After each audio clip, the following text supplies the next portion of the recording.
আচ্ছা, হ্যালো, আমি মৌসুমী ঘোষ। আজকের এই কবিতা পাঠের অনুষ্ঠানে কবিতা পাঠ করতে পেরে খুব ভালো লাগছে।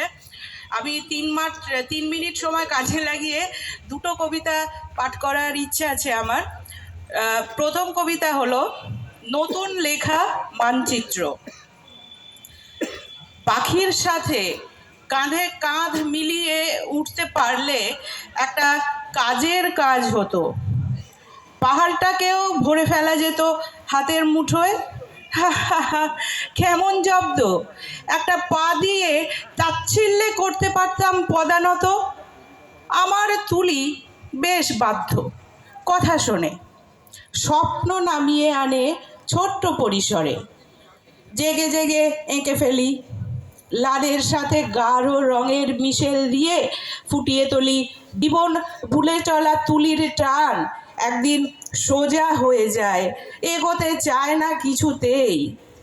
আমার এ স্বপ্ন বুনন পরকিয়া জড়িয়ে গিয়ে জট পাকায় কোনো বৃদ্ধ বটবৃক্ষে।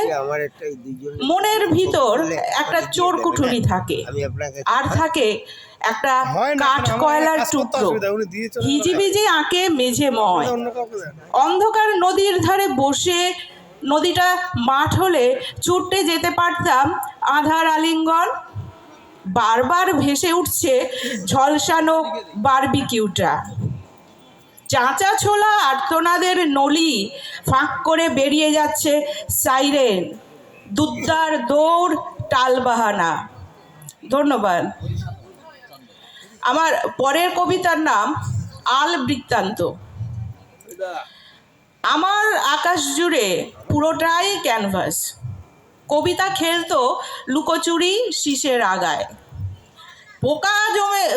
পোকাগুলো জমেছিল ধানের দুধ সায়রে। একা যখন আলের মাটি শুনতো, ভোরের গান, মেঘ থেকে ঝরে পড়তো কুয়াশা। শ্যামলা রঙা ঝিঝির সুরে মাথা দোলাতো একতারা, আর গাইতো সর্বহারার পাঁচালী। স্পর্ধাগুলো আদিবাসীর সামনে পড়া সাপের মতো গুটিয়ে থাকে। ফনা শোকে মাটির গন্ধ, তবু মনে হয় কেউ যেন ডাক দিয়ে গেছিল।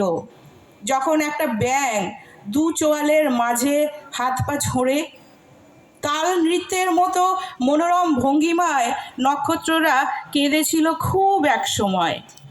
আমাদের লঘু মস্তিষ্ক লোভ তখন শয্যাশায়ী অর্জুনের বাণে। কবিতা গাড়ি আমাকে নিয়ে যায় সেকাল আর একাল। পারানি বাবদ কিছু গভীর ঘুম আর ডুব দেওয়ার ক্ষমতা, গভীর ডুব। নমস্কার।